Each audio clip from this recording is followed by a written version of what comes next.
Good evening, everyone. Let me just ask you a simple question. Where does your story really begin?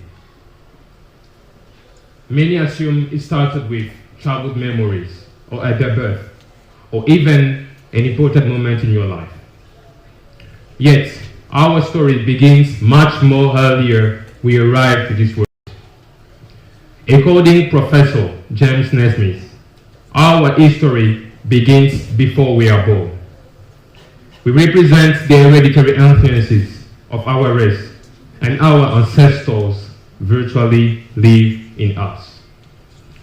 His word reveals something profound.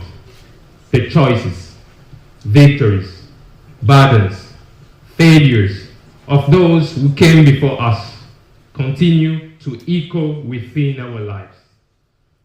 Today's talk is not just about biology or genes.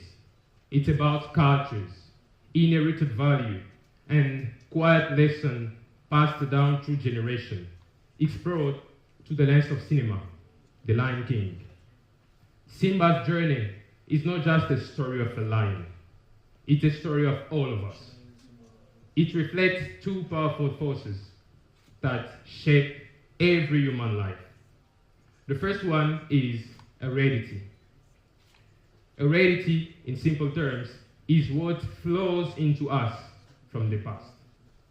Many of you recall the scene when Simba looks into the water and sees traces of Mufasa within his own reflection. That moment captures heredity in its simplest form.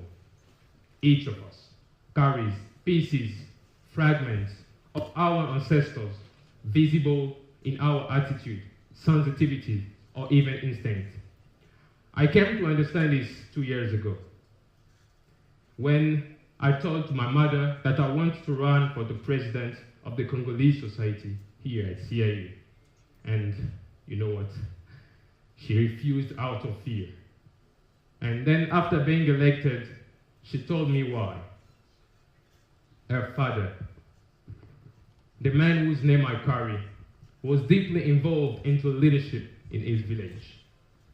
And that path brought him struggle, misunderstanding, and opposition. So my mom feared that I would face the same. That day, I understood that leadership was not only my choice, it was also a part of my legacy. Which brings us to the second force, which is identity. Identity is not only who we are, but it's also who we choose to become. This truth is powerfully illustrated when Simba finds himself lost and standing before Mufasa's spirits. On that moment, having chosen comfort over responsibility, Simba had forgotten two essential truths. One, he was the son of the king. And two, he was a lion, but designed to live within the pride. Scar manipulation separated him not only from his home, but also from his purpose. To restore balance, Simba needed to return and to embrace the identity that awaited him.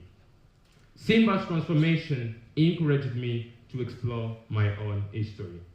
And on that journey, I've discovered that the word Congo, which is my country, comes from my mother's tribe, Bakongo.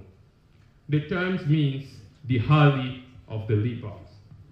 So now you understand why I'm wearing this today, and also why and how we beat Nigeria for the AFCON. But it just means that the leopard is our country's emblematic animal. And learning this connected me deeply to my roots. And today, whenever I face difficulties, I remember that I carry the spirit of the leopard, that is patient, intelligent, and resilient. It reminds me to stay calm under pressure, such as right now, to adapt and to move with purpose. all this reflection shows us one simple truth. We see ourselves more clearly when we accept where we come from. Let me say another way. We discover ourselves when we accept the past. The past does not imprison us, yet it can guide us. It reveals patterns, values, attitudes that can shape the way we move through the world. This is exactly what the African philosophy of Ubuntu expresses so powerfully. I am because we are. I am a TEDx speaker because you are a TEDx audience.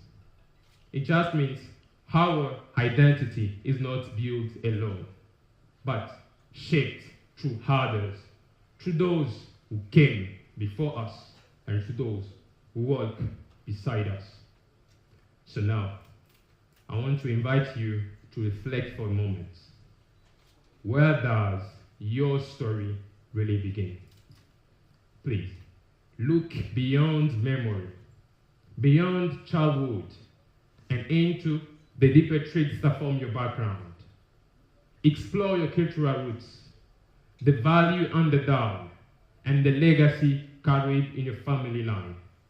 For before us, there is always a story we carry, and acknowledging it allows us to grow into who we are meant to be.